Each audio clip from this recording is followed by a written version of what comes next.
Ya, shalom saudara. Kita kembali beribadah ya. Kita bersyukur ya bahwa pandemi COVID-19 telah berlalu. Badai telah berlalu ya. Kita memasuki new normal ya. Era new normal ya. Waktu yang baru, permulaan yang baru, yang normal ya.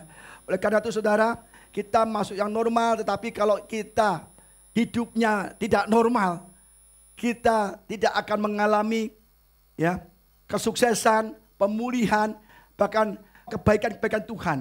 Oleh karena itu dalam memasuki new normal ini, saya akan menyampaikan firman Tuhan dengan berjudul sikap atau attitude. Ya, attitude. Apa itu attitude?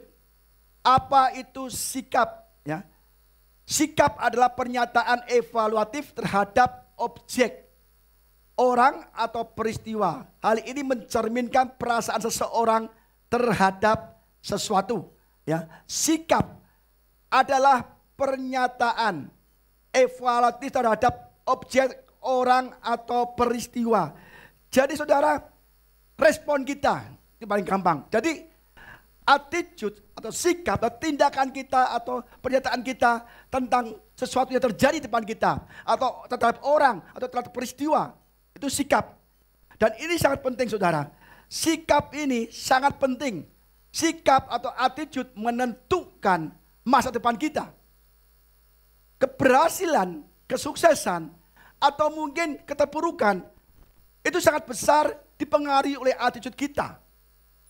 Kesuksesan kita lebih ditentukan oleh sikap hidup kita. Bukan dengan kepandaian kita, IQ kita, kehebatan kita. Lebih banyak attitude atau sikap itu memengaruhi kesuksesan kita.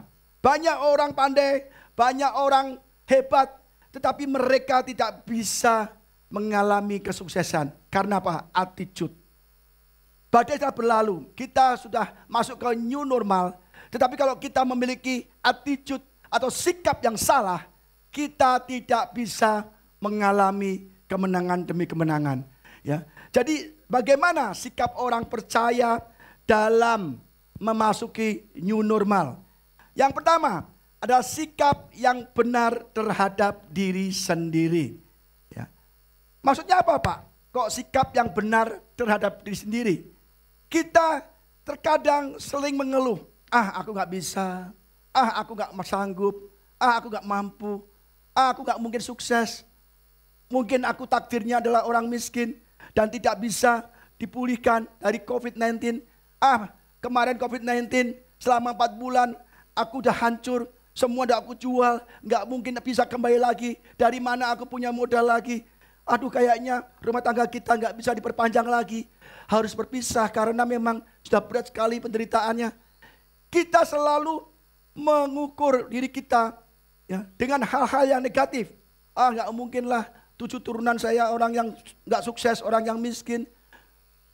Jadi selama hidup keturunanku, anak cucuku semua akan miskin. Aku jadi orang yang selalu gagal. Saudara, sikap-sikap demikian akan membuat kita seperti yang kita ucapkan. Karena firman Tuhan berkata, sebab seperti orang yang membuat perhitungan dalam dirinya sendiri, demikianlah ia. Sebab seperti orang yang membuat perhitungan dalam dirinya sendiri, demikianlah ia. Masa kasih kabar kucing, dia dirinya bukan kucing tapi singa. Wah, aku bukan kucing, aku perkasa kayak singa. Maka dia tingkah lakunya kucing itu kayak singa, pemberani ya kan. Ada kucing, kita punya kucing, tidur aja. Gak bisa apa-apa. Nah, mungkin dia lihat, aduh aku gemuk gak bisa kejar tikus. Aduh aku kayaknya gak bisa apa-apa. Ini kucing, dia lihat dirinya, aku singa. Banyak orang melihat dirinya negatif saudara. Ya, pertama kita harus memiliki sikap yang benar terhadap diri kita. Oke lah, mungkin COVID kita habis-habisan. Tetapi saya percaya ini new normal. Saya akan kembali sukses, saya akan kembali berusaha, kembali datang kepada Tuhan. Dan saya akan kembali semua normal. Usaha kita hancur, gak apa-apa. Pasti ada kebaikan-kebaikan yang akan kita raih di dalam hal yang gak baik. Waduh, saya percaya Rumah tangga mungkin berantakan, berantem terus, nggak akur orang tua dengan anak-anak dengan orang tua. Kita bisa, oh nggak apa-apa.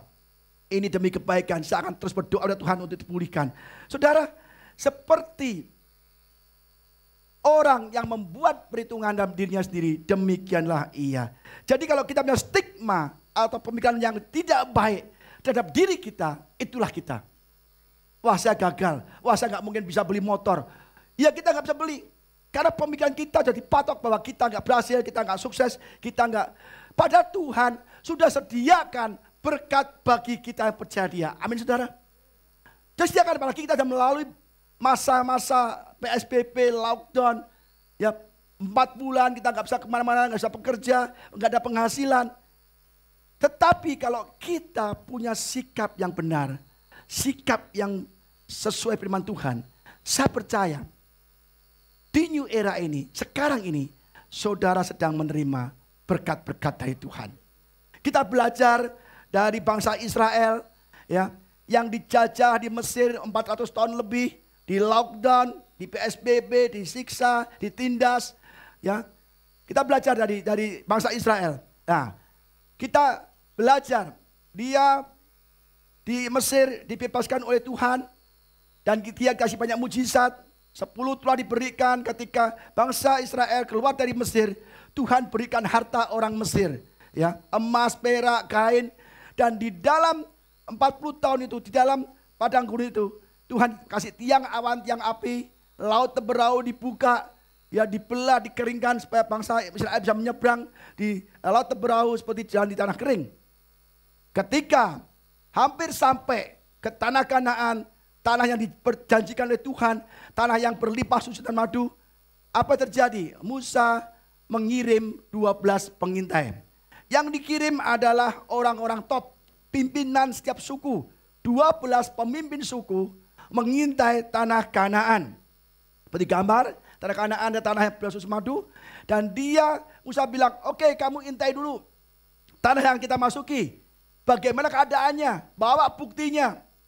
Bawa hasil tanahnya, ya, tumbuh-tumbuhan, buah-buahan, sayur-sayuran dibawa semua. Kalau ada kita bawa semua. Kita laporkan pada Musa apa yang terjadi, apa yang ada di tanah Kanaan itu. Ketika 12 orang dikirim oleh Musa untuk mengintai, sekembalinya mereka terjadi 2 hal yang berbeda.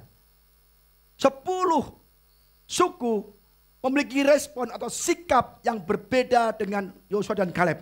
Kita lihat ayatnya saudara. Bilangan 13 ayat 1-3 saudara. Kita baca. Tetapi orang-orang yang pergi ke sana bersama-sama dengan dia berkata, kita tidak dapat maju menyerang bangsa itu. Karena mereka lebih kuat daripada kita. Juga mereka menyampaikan pada orang Israel kabar busuk tentang negeri yang diintai mereka. Dengan berkata, negeri yang telah kami lalui untuk diintai adalah suatu negeri yang memakan penduduknya. Dan semua orang yang kami lihat di sana adalah orang-orang yang tinggi-tinggi perawakannya. Juga kami lihat di sana orang-orang raksasa. Orang enak yang berasal dari orang-orang raksasa. Dan kami lihat diri kami sendiri. Kami seperti belalang. Dan demikian juga mereka terhadap kami. Bangsa Israel memiliki sikap, ya, memperhitungkan diri sendiri seperti belalang. Kita lihat respon 10 suku orang yang top ini. Dia bilang kita tidak bisa menyerang bangsa ini. Kedua, mereka lebih kuat daripada kita. Negeri yang kita intai memakan penduduknya. Semua orang kita intai raksasa. Dan kita adalah belalang. Jadi ketika bangsa Israel 10 suku mengintai tanah Kanaan, langsung dia bilang, waduh, aku gak kuat untuk mengalahkan mereka. Aku seperti belalang terhadap mereka. Dan mereka seperti menganggap kita gak belalang. Dari mana mereka bisa punya pikiran mereka menganggap kita belalang? Itu pemikiran 10 suku itu saudara. Apa terjadi? Akhirnya 10 suku itu tidak masuk saudara. Sebab seperti orang yang membuat perhitungan dalam dirinya sendiri, demikianlah ia. 10 suku bilang, wah gak bisa Musa, itu negeri yang kuat, orang-orang yang hebat, orangnya raksasa. Kita akan mati, kita akan ditawan, kita kembali ke Mesir, cari pemimpin lain. Itu negeri yang buruk. Kita seperti belalang dan mereka anggap kita seperti belalang juga. Dan kita anggap diri kita juga belalang. Kita nggak ada artinya, kita kecil, diinjak kita mati. Tuhan ngomong sama Musa, bahwasanya sampai kapan bangsa ini menista aku. Apa yang dikatakan terhadap dirinya dan terhadap aku akan aku lakukan. Dan benar, apa yang dikatakan mereka, aku mati, dia mati. Aku gak bisa masuk. Negeri itu jelek, dia gak bisa masuk. Aku belalang, ya dia mati semua. Sama Tuhan diputar-putarkan ke padang gurun, saudara. Apa yang dikatakan dalam dirinya sendiri, itu terjadi. Maka kita hari-hari ini, saudara, hidup kita berat. Mungkin kita ada masalah dengan keluarga, masalah dengan istri, dengan anak, dengan suami, dengan orang tua. Kita aduh kayaknya berat, kayaknya gak bisa dipulihkan. Udahlah, kita rumah pisah deh. Saudara, kita harus tetap yakin bahwa keluarga kita dipulihkan, rumah tangga kita dipulihkan, bahkan pekerjaan, bisnis kita dipulihkan, saudara. Saya selalu positive thinking. Waduh sepi, enggak, Tuhan pasti berkati. Musuh kita banyak, tidak, kita punya Tuhan. Aduh sana saingan bisa besar. Enggak besar boleh, mereka raksasa boleh, orang-orang raksasa boleh. Tapi kita punya Tuhan yang sangat besar. Saudara, akhirnya kita mulai dipulihkan dikit-dikit. Dan mulai ada perbaikan-perbaikan. Kalau kita bilang, waduh nggak bisa lah, itu saingan gede-gede. Aduh itu kita mau jadi jualan toko, waduh toko udah banyak. Saudara, kalau kita berpikir negatif seperti 10 suku, maka kita akan mengalami kekalahan. Kita lihat respon Yosua dan Kaleb. Bilangan 14 ayat 6-8. Tetapi Yosua bin Nun dan Kaleb bin Yefune, yang termasuk orang-orang yang telah mengintai negeri itu, mengoyakkan pakaiannya dan berkata kepada segenap umat Israel, negeri yang kami lalui untuk diintai itu adalah luar biasa baiknya. Pertama dia lihat luar biasa baiknya. Ya. Jika Tuhan berkenan kepada kita, maka ia akan membawa kita masuk ke negeri itu dan akan memberikannya kepada kita, suatu negeri yang berlimpah-limpah susu dan madunya. Hanya janganlah memberontak kepada Tuhan. Dan janganlah takut kepada bangsa negeri itu, sebab mereka akan kita telan habis. Yang melindungi mereka sudah meninggalkan mereka. Jangan Tuhan menyertai kita. Janganlah takut pada mereka. Tadi yang 10 suku bilang, aku belalang, aku akan dimakan oleh raksasa, dan kita akan mati. Tapi Yosua dan Kaleb, aku akan telan mereka. Wih, hebat banget. Orang kecil-kecil bilang, aku telan mereka. Seperti kita makan roti aja. Kita telan habis. Telan habis. Dari mana? Dia percaya, dia katakan, dia benar dapat diri sendiri. Karena di tanah Kanaan ada tanah berlimpah, ya, susu dan madu. Bahkan Yosua dan Kaleb membawa hasilnya, dipikul. Ini Musa, anggur, semua sayuran yang bagus-bagus, buktinya, ya kan? Dan dia percaya bahwa kita bisa kalahkan mereka. Kita bisa telan mereka habis. Karena apa? Tuhan yang melindungi, Tuhan yang menyertai Yosua dan Kaleb. Maka akhirnya Yosua dan Kaleb boleh masuk ke tanah Kanaan. Saudara, jadi kita jelas buktinya nih, ya. Sebelum dia, wah tinggi-tinggi, gede-gede, kita nggak bisa. Dia cerita pada orang banyak nih. Waduh, kita nggak bisa masuk, kita akan mati, kita akan kalah, kita akan ditindas, akan dijarah kita. Tetapi Yosua dan Kaleb, dia berkata, Musa, ini buktinya. Tanah yang berlimpah susu dan madu. Tanah atau negeri yang Tuhan telah janjikan untuk kita. Dan kita tinggal masuk, percayalah Tuhan sertai kita. Dan akhirnya saudara, masuk saudara. Kita sudah masuk ke new normal. Kita ada di lockdown. Kayak bangsa Israel di lockdown di Mesir. 430 tahun. Dan saat dikeluarkan, Tuhan sediakan berkat tanah Kanaan yang berlimpah susu madu. Tetapi sikap bangsa Israel tidak percaya kepada dirinya sendiri dan tidak percaya Tuhan. Tetapi Kaleb dan Yosua, dia percaya bahwa kita bisa masuk dan kita bisa menang. Maka saudara, kalau kita katakan hidup kita akan gagal, ya kayaknya setelah COVID hancur-hancuran, habis-habisan, kita nggak bisa pulih lagi. Kita akan benar-benar gagal. Dan kita nggak bisa naik lagi, saudara. Kita udah turun nih, udah di grounded, sudah di PSBB grounded pesawat terbang nih. Kita nggak bisa lagi terbang kalau kita nggak pegang kendali kita sendiri. Seperti gini, saudara. Pesawat terbang, kita adalah pilotnya. Kalau kita mau naik, kita tinggal naikkan kemudi, naikkan hidung pesawat, dan kita akan naik. Amin, saudara. Tetapi kalau kita tidak naikkan kemudi itu, naikkan hidung pesawat, ya tidak naik-naik, kita terus saja. Atau mungkin kita di udara, kita mau naik lagi, ya kan? Harus naikkan lagi, kalau turun kan turun terus, saudara. Kita yang kontrol, saudara. Jangan sampai kita mengemudikan ke bawah, ke bawah, ke bawah terus. Jadi yang pertama adalah kita harus punya sikap terhadap diri kita yang benar. Yusuf tidak pernah mengeluh tuh. Dia diperhadapkan oleh apa? Sumur, dibenci semua orang, dibenci saudaranya. Saudara benci Yusuf. Yusuf dianiaya, dibuang ke sumur, dibuang terus dijual jadi budak. Dia nggak pernah mengeluh, nggak pernah komplain, nggak pernah dia protes. Dia tahu bahwa aku akan terus naik bersama Tuhan. Dia kasih mimpi 2 kali. Sampai di penjara pun dia nggak mengeluh. Tidak ada tertulis bahwa Yusuf mengeluh. Ayub pun masih mengeluh. Kita baca Ayub mengeluh.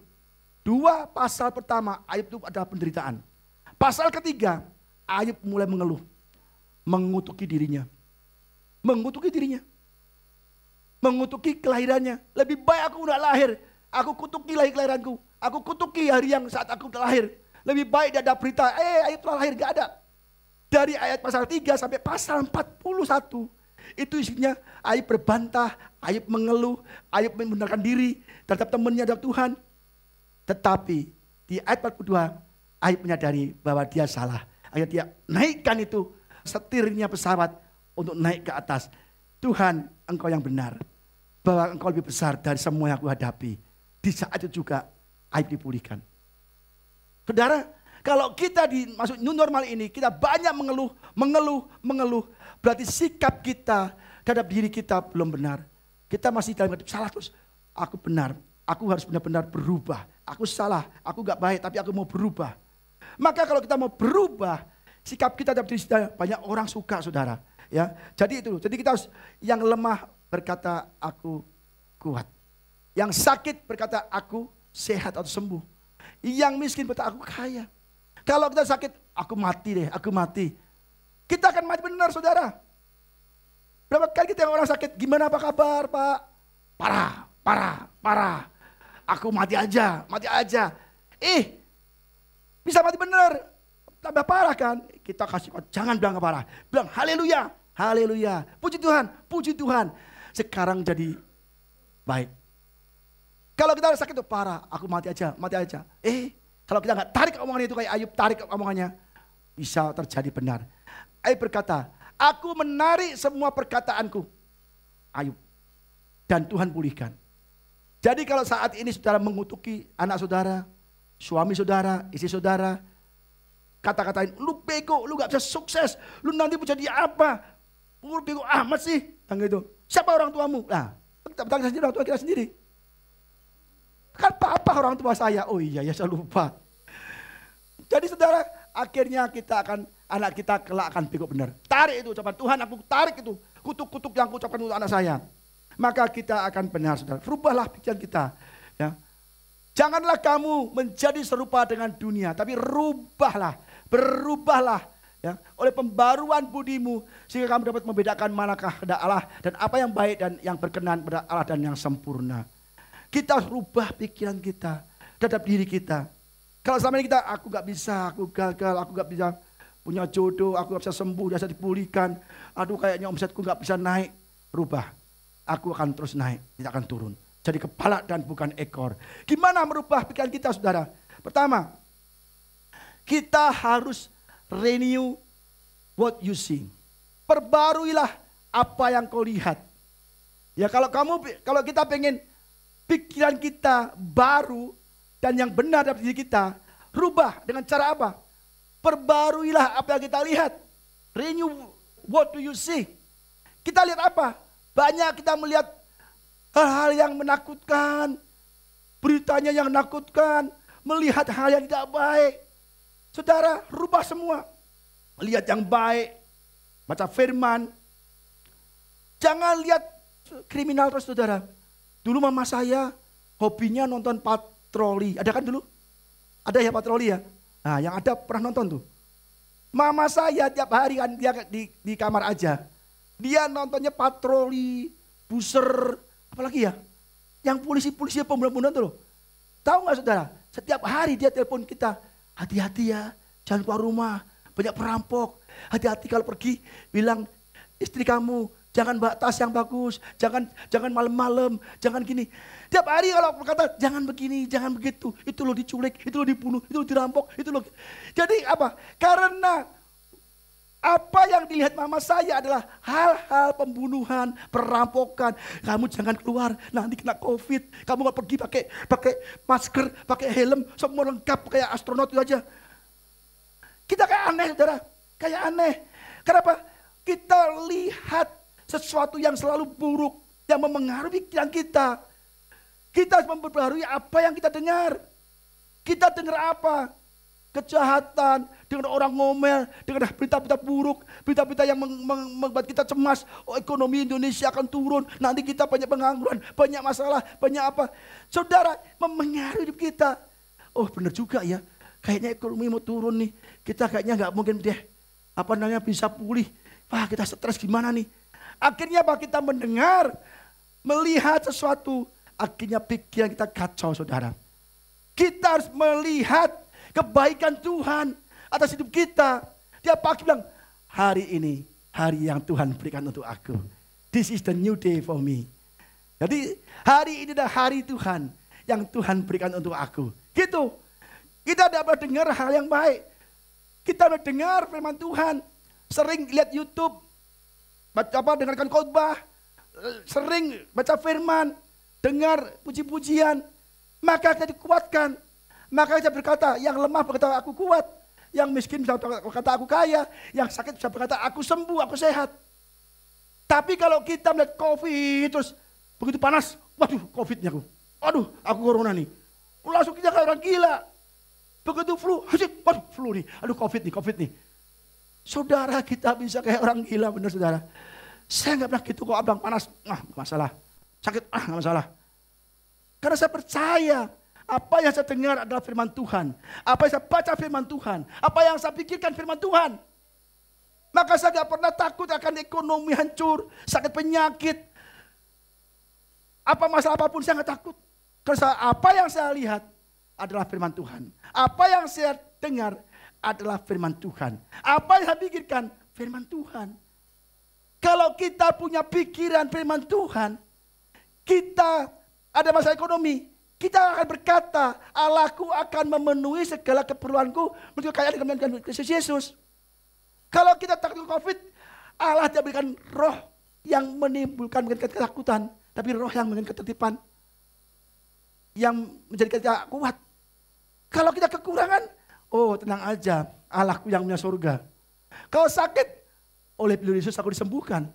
Kenapa? Yang kita lihat firman Tuhan, yang kita dengar firman Tuhan, yang kita pikirkan firman Tuhan, yang kita ucapkan firman Tuhan. Gak bilang, aku mati, aku parah, gak bisa sembuh, udah mati aja, bangkrut, aduh aku jadi gembel.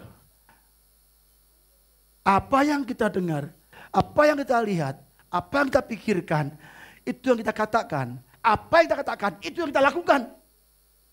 10 suku berkata, aku lihat tanah yang buruk. Aku lihat orang raksasa. Aku lihat itu orang gede-gede.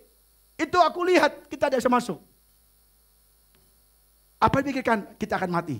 Kita akan hancur. Kita akan ditindas. Kita akan disiksa. Kita akan dibunuh. Dia berkata demikian. Akhirnya apa? Ia melakukan, dia tidak mau masuk. Dan akhirnya mereka mati semua di padang gurun. Lain sama Yosua dan Kaleb. Dia melihat apa? Wis, ini tanah yang subur. Ini Musa, buktinya buah-buahan yang berlimpah-limpah. Susu dan madu. Tuhan itu baik. Berkat itu kita. Pasti kita bisa masuk. Karena dia sudah mendengar janji Tuhan. Aku memberikan engkau tanah yang berlimpah susu madu. Dia melihat, mendengar firman Tuhan. Dan dia berpikir, pasti kita bisa. Karena musuh itu tidak ada pelindungnya. Udah pergi pelindungnya. Tapi Tuhan menyertai kita. Itu yang dikatakan. Dan dia akhirnya melakukan. Saudara, acap kali kita diberi Tuhan kesempatan. Tapi kita menghancurkan Tuhan sendiri. Kita dikasih kerjaan, aduh gak bisa. Aduh gak bisa. Dulu pernah waktu itu kan ada kasir. Dikasih kesempatan untuk jadi manajer. Pak Budi saya gak mau jadi manajer. Loh kenapa? Kerjaanmu itu udah manajer. Kamu mengatur segala-galanya. Enggak Pak, kalau Pak Budi angkat saya manajer, saya keluar. Loh, kan lucu. Kamu kasir di restoran. Aku tahu pekerjaan banyak. Bisa waitress, bisa nemui customer. Bisa menerangkan tempat untuk pesta. Kamu bisa layani customer dengan baik. Pekerjaan mah kamu tuh manajer. Tapi gaji kamu kasir. Bapak mau naikkan kamu gaji gak bisa. Kalau kamu gak dinaikkan dulu statusnya manajer. Oke, mau gak jadi manajer? Gak mau Pak, saya gak bisa. Loh, jadi dia yang menilai, memperhitungkan diri dia, aku kasir, aku kasir, aku kasir, aku kasir. Akhirnya dia keluar benar. Kerjalah di restoran dekat sana. Saung Greenfield dulu. Jadi apa saudara? Kasir. Kasir. Terus pindah lagi, restoran seafood lagi. Jadi apa? Kasir. 2 tahun gak ketemu saya khotbah di Taman Palem. Sama ibu dia ikut, saya makan Kentucky. Ketemu dia, Pak Budi, Pak Budi. Apa kabarnya? Kamu kerja di mana? Saya kerja Pak itu di Astra Auto 2000. Hebat banget kamu. Jadi apa kamu? Apa? Kasir. Sampai nenek-nenek pun dia akan jadi kasir. Apa yang kau perhitungkan terhadap dirimu, demikianlah ia. Aku kasir, aku kasir, aku kasir. Walaupun Tuhan mau promosikan dia menjadi manajer, tidak bisa karena aku kasir, aku kasir. Tuhan dapat kasih berkat, kesempatan kepada kita. Tapi kita gak mau naik saudara. Tetap jongkok aja terus. Gak bisa Tuhan, gak bisa. Itu, jadi masuk new era. Pertama, kita harus punya sikap yang benar terhadap diri kita. Kedua, sikap yang benar terhadap sesama. Ini penting. Sikap yang benar terhadap diri kita udah baik. Tetapi kalau kita gak punya sikap benar sesama, kita tidak akan bisa sukses saudara. Kita bisa memperbaiki diri kita, ya pakai pakaian yang bagus, dengan kepandaian, les ini, les itu, ya sukses. Tapi kalau kita nggak punya sikap yang benar dan sesama, kita nggak berhasil, saudara. Kita pernah nggak, saudara? Kita dikasih kesempatan, oke, contohnya gini, saudara ya. Kita bisa pakai pakaian yang bagus, bisa pakai mobil yang bagus, bisa pakai semua yang bagus. Tetapi kalau kita orangnya jahat, sombong, tidak mau menolong orang, ketus, nyakiti hati orang, dia kira-kira bisa nggak berteman? Nggak bisa saudara. Jadi hati kita yang busuk, yang jahat, yang egois, tidak bisa ditutupi dengan pakaian luar. Kemewahan kita nggak bisa. Seberapa saudara kaya, seberapa saudara pintar, kalau saudara tidak memperbaiki diri sendiri kepada orang lain, kita nggak punya teman. Banyak orang kok, dia pengen apa? Aku pengen rapi, pengen hebat, pengen pakai emas semua supaya diterima di grup sosialita. Ke orang-orang ibu-ibu yang kaya-kaya hebat-hebat. Padahal dia orangnya dalam hatinya jahat. Akhirnya dijauhi lagi saudara. Jadi saudara, kita tidak bisa memperbaiki hanya diri kita sendiri. Biar harus memperbaiki diri kita kepada orang lain. Banyak sekali kadang-kadang kita dijauhi orang, sadar saudara. Kita pernah nggak dijauhi orang, kita kerasa gitu loh. Kayak kita gini, kita tahu-tahu waktu, teman-teman kumpul nih, kita deket, mereka bubar. Sering nggak kita, bubar, kenapa? Itu datang. Berarti kita nggak diterima orang lain, ada something wrong. Ya kan, pernah nggak gitu? Pernah juga kan? Jangan ngomong, bubar. Datang dia. Ya kan? Jadi dimanapun kita berada dihindari orang banyak saudara. Makanya kalau kita cari karyawan, walaupun dia pandai, saya pengen temu orangnya dulu. Mungkin ada 2 orang lamar. Sama pinternya, sama S1-nya, sama pengalamannya, sama hebatnya. Tapi yang membedakan dia diterima atau tidak, sikap dia. Maka saya lihat dia, tatap dia matanya. Saya lihat ngomongnya, gimana caranya. Wah ini kayaknya ini orang gak bisa kerja ini. Ini kalau kerja di perusahaan ini, wah hancur deh. Jadi biang kerok dia. Pasti dia gosip sana, gosip sini. Terus korupsi, hidup gak benar. Akhirnya semua orang yang udah benar, ada dia jadi gak benar. Akhirnya perusahaan bisa hancur karena dia. Kenapa? Sikapnya ketahuan. Oke kamu pintar boleh, tapi sikapmu gak baik. Lebih baik dia pas-pasan, tapi sikapnya baik. Setia, taat, bekerja keras. Ya kan? Maka sikap, attitude kita lebih menentukan hidup kita daripada kepintaran kita saudara. Maka kita jadi orang yang baik, orang yang kind, yang ramah. Jangan kita seenaknya saudara, untuk mendapatkan promosi atau kesuksesan, kita perlu baik sama orang lain. Amin saudara. Perlu orang lain menolong kita. Kalau kita jahat, iri, sukanya nyakitin orang, orang gak bakal tolong kita. Kita tolong orang, wah nyakitin kita. Kita tolong orang, dia malah nusuk kita dari belakang. Kita tolong dia, kita jahat. Gak ada yang menolong kita saudara. Kita perlu membenahi diri kita, sikap kita terhadap orang lain. Kita perlu orang lain. Jadi kita tidak boleh yang benar ya. Kita pengennya orang lain baik sama kita. Pak itu jahat baik kita. Kita gak pernah baik sama orang lain. Gak bisa baik dulu, tabur kebaikan dulu. Matius 7:12 katakan demikian. Segala sesuatu yang kamu kehendaki supaya orang berbuat padamu, perbuatlah demikian juga pada mereka. Kalau kita pada orang lain itu baik sama kita, menolong kita, ramah sama kita, ya kita ramah dulu sama mereka, baik dulu. Kalau kita gak pernah baik dari orang lain, mana bisa orang lain terima kita, mana bisa orang lain tolong kita. Apa yang kamu kehendaki orang lain berbuat untuk kamu, perbuatlah demikian. Jadi saudara, mulai hari ini kita mulai baik sama orang lain. Pak, saya tolong mereka pak. Mereka jahat sama saya, biarin. Yang malas orang lain lagi nanti. Kita gak selalu demikian, baik sama orang lain, memberi ke orang lain. Tapi orang lain itu bokamsia. Do you know bokamsia? Bocengli, tahu bocengli? Gak tahu diri, gak berterima kasih. Udah baik sama orang itu, udah memberi sesuatu, udah dia mau berkebaikan. Tapi waktu jahat sama kita, ya gak apa-apa. Tadi yang balas kebaikan kita orang lain. Orang lain gak balas, Tuhan yang balas kita. Lakukan yang baik bersama kita. Mau diterima gak terima terserah. Yesus aja demikian. Baik sama 10 orang kusta. Tapi yang kamsya 1 orang. Yang 10 orang bukamsya. Jadi kalau kita baca firman Tuhan, disakiti orang, tenang, sudah ada di sini. Makalah baca firman Tuhan. Aduh pak, saya patah hati, saya sakit pak. Saya gak kuat lagi, sudah baik disakitin, ditolak. Sudah ada di sini. Tuhan lebih baik lagi. Jadi saudara, kita harus berbuat baik. Menabur kebaikan saudara. Karena Tuhan berkata, jangan sesat. Allah tidak membiarkan dia dipermainkan. Karena apa yang ditabur orang itu juga yang akan dituainya. Saudara menabur kejahatan.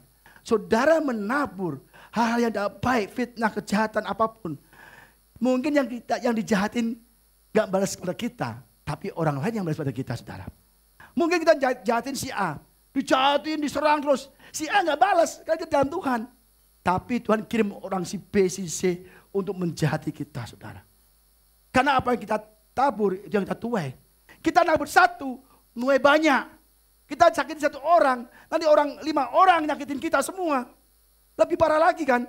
Selalu yang kita tuai jauh lebih banyak dari yang kita tabur. Kita mau menabur kebaikan atau kejahatan. Kita mau di era di new normal ini, saudara mau nggak semua orang baik sama saudara? Mau nggak? Yang mau katakan dulu. Mulai hari ini saudara harus menabur kebaikan. Menabur persahabatan. Bikin banyak teman. Jangan bikin teman, utang dong aku. Wah, begitu ke teman, aduh aku belum makan hari ini. Itu bukan berteman, itu menggunakan teman namanya.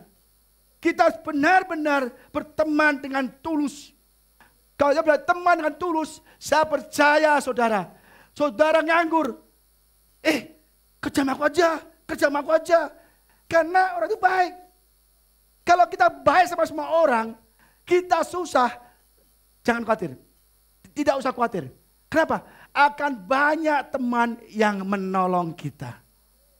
Tapi kalau kita jahat, menabur kejahatan, kita kalau susah, orang semua syukurin lu.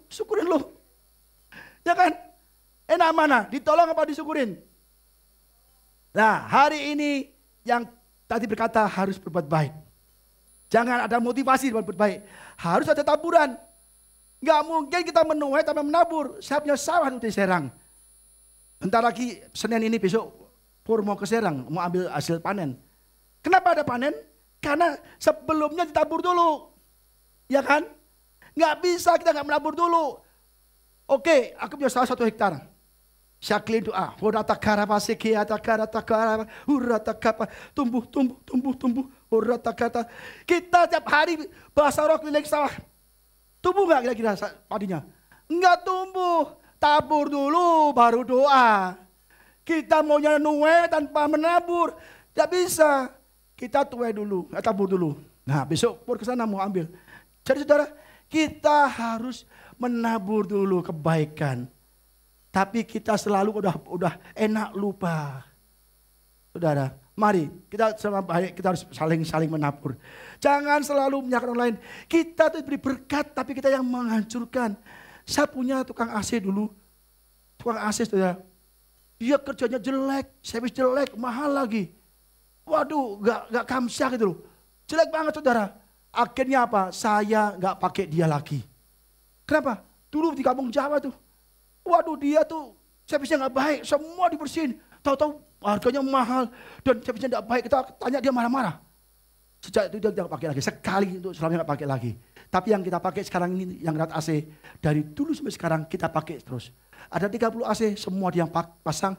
Dia yang servis. Dia yang perbaiki. Karena servisnya baik. Orangnya baik. Jadi kalau kita mau sukses dalam pekerjaan di new normal ini, jadilah orang baik dalam pekerjaan. Jangan menipu, kita komitmen. Amin saudara. Jangan kerja sehari langsung menipu, mencuri, tidak bisa. Jadi kita harus baik saudara. Jangan salahkan orang lain. Kita harus kerja, harus cengli ya. Dan apa namanya? Cinjai. Kalau kita cinjai, cengli, maka cuan akan datang saudara. Jangan cuan-cuan dulu. Aku ngapain, pokoknya aku cuan banyak. Biarin. Akhirnya hanya cuan sekali. Tapi kalau ada cengli, jinjai. Aduh, kita butuh apa? Oh sama dia aja. Itu baik orangnya, hebat. Yang masang kaca gereja, orangnya baik. Servisnya baik, bayarnya baik. Akhirnya kita bisa pasang semua kaca di dalam, di luar. Pagar pun kita pasang sama dia. Hanya orang baik. Jadi berkat, kesuksesan, dan keberhasilan bergantung dari sikap kita terhadap orang lain. Jangan suka salahkan orang lain, kita salahkan orang lain terus. Suatu hari ada suami istri pindah ke perumahan, dia ngobrol sama suaminya, lihat ke jendela kaca, lihat tetangganya, Papa, itu tetangga kok jemur pakaiannya bego amat ya. Kenapa sih mah? Itu loh, jemur pakaian kok kotor terus, nggak bersih, emang dia nggak tahu cara cuci. Dia ngomong gitu. Akhirnya besok lagi pagi lihat kaca lagi, Pak, tetangga kita kok kenapa ya nggak berubah ya? Nyuci pakaian kok hitam terus, kok kotor terus. Dia kayaknya nggak tahu cuci deh. Sehari, seminggu, sebulan ngomongnya kejelekan orang lain terus enggak. Dia salah, dia bego, nggak bisa cuci, atau mungkin dia nggak bisa sabun sampai jemurannya jelek. Suatu hari di situ tuh lihat lagi bangun lihat, Pak, sekarang kok putih, kok pakaiannya dijemur tetangga putih banget. Apa-apa kesana kasih tahu caranya. Kok hari ini putih banget, pakaiannya bersih banget. Heran ya, berbulan-bulan dia pakaiannya kotor, jelek cuciannya. Kok hari ini kok cuciannya kok bersih, celing gitu. Apa yang bilang tahu aja, Mah, tadi pagi saya bangun lebih awal. saya bersihkan kaca jendela kita. Jadi bersih. Maka mama lihat itu bersih. Yang kotor bukan pakaian tetangga kita, tapi kaca di rumah kita yang kotor. Kita bisa lihat orang itu jelek, orang ini apa. Kita nggak lihat diri sendiri. Bagaimana kita bisa mengambil selumbar di mata saudara kita. Kalau kita punya kesan yang besar, saudara. Jadi kita jangan lihat kesan orang lain. Kita harus benar-benar lihat diri kita sendiri. Kalau orang lain gak suka sama saya, satu orang gak masalah. Kalau 2-3 orang gak suka sama kita yang gak beres. Amin saudara. The problem is not external, tapi internal kita. The problem, masalah bukan orang lain, tapi diri kita. Kita tinggal rumah yang kecil, tapi kita happy. Kita tinggal rumah yang banjir, tapi kita senang, damai sejahtera. Karena hati kita, sikap kita meresponi eksternal itu dengan hati yang bersyukur. Ya kan saudara? Yang ketiga, yang terakhir, sikap yang benar terhadap Tuhan. Jadi memasuki new era, pertama kita punya sikap yang benar terhadap diri sendiri. Yang kedua, kita punya sikap yang benar terhadap sesama kita, orang lain. Yang ketiga, sikap yang benar terhadap Tuhan. Penting sekali. Ini penting sekali saudara. Kalau kita punya sikap yang benar terhadap Tuhan, kita punya sikap benar terhadap orang lain dan diri kita. Kita belajar dari Yeremia 17 ayat 5-8. Beginilah firman Tuhan, terkutuklah orang yang mengandalkan manusia. Yang mengandalkan manusia kan, yang mengandalkan kekuatan sendiri dan yang hatinya menjauh daripada Tuhan. Ia akan seperti semak bulus di padang belantara. Ia tidak akan mengalami datangnya keadaan baik. Ia akan tinggal di tanah angus, di padang gurun, di negeri padang asin yang tidak berpenduduk. Diberkatilah orang yang mengandalkan Tuhan, yang menaruh harapannya pada Tuhan. Ia akan seperti pohon yang ditanam di tepi air, yang merambatkan akar-akarnya ke tepi batang air, dan yang tidak mengalami datangnya panas terik, yang daunnya tetap hijau, yang tidak khawatir dalam tahun kering, yang tidak berhenti menghasilkan buah. Kalau kita percaya pada firman Tuhan, percaya kepada Tuhan, pasti kita tidak akan mengalami kekeringan. Ada COVID boleh, tetapi Tuhan tetap pelihara hidup kita. Jadi kalau COVID, ada masalah apapun, kita banyak orang yang stres, minta bantuan ini itu, tapi percayalah Tuhan pasti kirim berkat. Kenapa? Kita andalkan Tuhan. Apalagi setelah masuk new normal, pasti Tuhan akan lebih lagi berkati. Penghalang banyak. Tapi kalau kita percaya Tuhan, kita bisa masuk ke tanah yang boleh masuk semadu. Masalah boleh ada saudara. Kita belajar dari Daud saudara. Kita lihat Daud dan Goliat. Kita tahu bangsa Israel ya berperang dengan bangsa Filistin. Tiap hari Goliat menghina bangsa Israel. Kirim aku orang yang hebat bertemu dengan aku. Kalau aku menang, aku menjadi budak orang Israel. Mereka kalah orang Israel, mereka jadi budak kami. Semua takut semua. Saul, prajurit Israel melihat Goliat. Dia nggak percaya diri. Ini aku kalah, dia raksasa. Aku bukan raksasa. Aku mungkin belalang. Aku tidak bisa. Ketika Daud ngomong sama si Saul, Saul, jangan tawar hati. Aku akan melawan Goliat. Apa kata Saul? Kamu kecil. Dia udah hebat dari masa mudanya. Gede, hebat. Semua perlengkapannya lengkap. Kamu malah dia. Semua orang meremehkan Daud. Tetapi Daud punya satu hal. Sikap yang benar kepada Tuhan. Dia bilang sama Saul gini, Saul, Goliat boleh besar. Masalah boleh ada. Masalah boleh berat. Tetapi Tuhanku lebih besar. Singa beruang aku bunuh karena Tuhan yang menyertai aku. Goliat pun aku bunuh. Masalah apapun aku hajar. Daud berkata kepada orang Filistin, engkau mendatangi aku dengan pedang dan tombak dan lembing. Tetapi aku mendatangi engkau dengan nama Tuhan semesta alam. Allah segala barisan Israel yang kau tantang itu. Hari ini juga Tuhan akan menyerahkan engkau ke dalam tanganku. Dan aku akan mengalahkan engkau dan memenggal kepalamu dari tubuhmu. Hari ini juga aku akan memberikan mayatmu dan mayat tentara orang Filistin kepada burung-burung di udara dan kepada binatang-binatang yang liar, supaya seluruh bumi tahu bahwa Israel mempunyai Allah. Dan supaya segenap jemaat tahu bahwa Tuhan menyelamatkan bukan dengan pedang atau bukan dengan tembing, tetapi sebab di tangan Tuhanlah pertempuran. Dan ia pun menyerahkan kamu dalam tanganku. Hari ini juga, Daud tahu, aku pasti menang. Daud memiliki sikap yang benar dalam diri sendiri. Aku menang karena Tuhan beserta aku. Bahkan pilih orang Filistin. Kau lihat, hari ini juga aku hajar engkau. Hari ini juga aku bunuh engkau.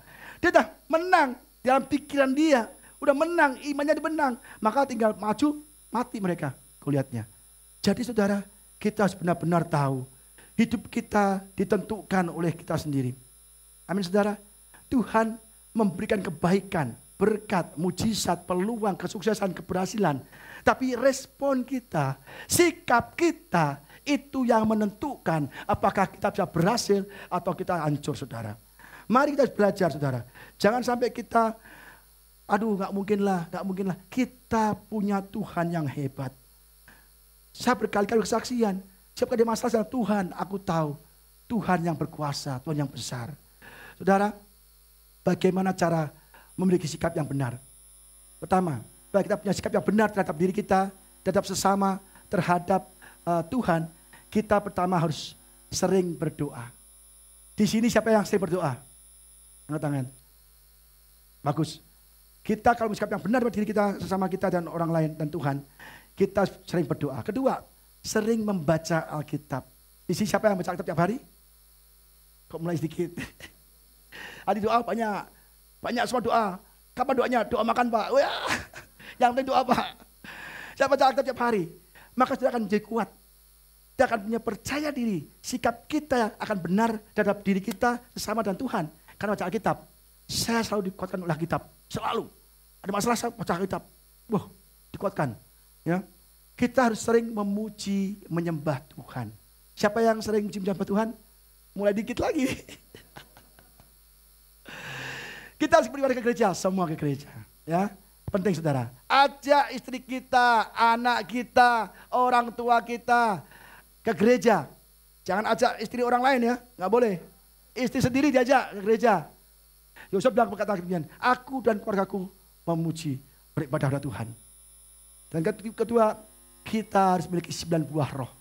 Kalau saudara punya 9 buah roh, saudara akan dicari banyak orang. Bukan ditangkap, bukan. Diberikan tahu. Ya kasih, sukacita, sejahtera, baik, sabar, lemah lembut. Waduh, saudara kemanapun ditawari pekerjaan. Diberi omset, diberi, misalnya saudara jual asuransi, aku sama kamu aja. Saudara jual apa, bikin pagar, aku sama kamu aja. Wah, gampang punya aku pengen sama kamu. Kalau kita ada 9 buah roh, mengasihi, ya care, kain sama orang lain, kita akan menjadi orang yang disukai banyak orang dan dicari banyak orang untuk diberi berkat. Maka yang masih suka ngomel-ngomel, suka curi-curi, korupsi-korupsi, berubah. Saya percaya kita semua diberkati. Masa depan kita ditentukan oleh kita sendiri. Tuhan sih maunya semua diberkati. Sudah berkati. Tapi kita waktu menerimanya, kita belum bisa. Tim musik bersiap. Your attitude will determine your future. Sikap saudara, attitude saudara yang menentukan masa depan saudara. Tuhan sudah beri tanah kelimpahan, tapi sikap 10 suku membuat mereka tidak masuk ke tanah Kanaan. Tuhan sudah siapkan berkat bagi kita. Sudah siapkan bagi kita berkat, kesuksesan, keberhasilan, promosi-promosi. Tetapi kita tidak merubah sikap kita menjadi baik. Kita pilotnya tidak mau naikkan pesawat kita untuk terus naik, tidak turun. Jadi kepala dan bukan ekor. Your attitude will determine your future. Sikap kita yang menentukan masa depan kita. Karena dengan sikap yang baik, kita punya masa depan yang baik. Sikap yang buruk, kita akan terpuruk saudara. Mau mana? Tentukan sendiri. Kita harus siap take off. With the better attitude comes the better altitude. Dengan sikap yang lebih baik, kita akan mendapatkan promosi-promosi berkat-berkat yang lebih baik lagi. Dan kita dengan sikap yang lebih baik, kita akan naik lebih tinggi, lebih tinggi, lebih tinggi, sesuai dengan apa yang kita inginkan. Ke level itu, mari kita take off. Kendalikan pesawat kita naik ke atas dengan merubah sikap kita yang benar terhadap diri sendiri dan bersama terhadap Tuhan. Dan kita akan diberkati, saudara. Jadi kalau kita seperti Ayub, ada masalah, dia ngomel, mengutuki, menyalahkan orang lain, atau dia membelah diri. Dan Ayub akhirnya merubah arah, merubah attitude, merubah sikap. Dia berkata, Tuhan kau yang benar, aku yang salah. Aku tarik semua keluhanku, aku tarik semua kutukanku, aku tarik semua keluh kesahku, aku tarik semua pembelaanku. Engkau yang benar Tuhan. Ketika Ayub merubah sikapnya dan minta ampun pada Tuhan atas kesalahannya, dan di saat itu juga Tuhan berkati 2 kali lipat. Kalau saudara mau diberkati 2 kali lipat, rubah attitude saudara sesuai firman Tuhan. Amin saudara. Mari kita berdiri saudara. Karena kita percaya bahwa Tuhan kita berkuasa untuk memberikan kemenangan. Tuhan kita berkuasa untuk membuat banyak mujizat yang besar. Amin saudara.